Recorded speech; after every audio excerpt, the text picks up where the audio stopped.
اعوذ باللہ من الشیطان الرجیم بسم اللہ الرحمن الرحیم۔ حضرت آدم علیہ السلام جنت میں تنہا رہتے ہوئے بے چینی محسوس کرنے لگے تو تسلی کے لیے اللہ تعالیٰ نے ان کی بائیں پسلی سے حضرت حوا علیہ السلام کو پیدا کیا اور دونوں کو حکم دیا کہ درخت کے علاوہ جنت کی تمام نعمتوں کا استعمال کرو۔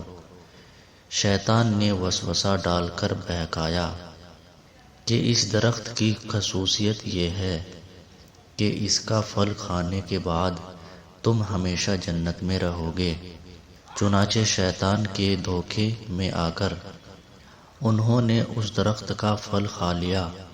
اللہ تعالیٰ نے اس غلطی کی وجہ سے جنت کا لباس اتار کر دونوں کو دنیا میں بھیج دیا۔ حضرت آدم علیہ السلام اپنی غلطی پر بہت شرمندہ ہوئے اور ایک مدت تک توبہ و استغفار کرتے ہوئے اللہ کے سامنے روتے رہے۔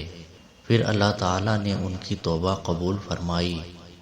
اس کے بعد دنیا میں حضرت آدم علیہ السلام اور حوا علیہ السلام ہی سے نسل انسانی کا سلسلہ شروع ہوا۔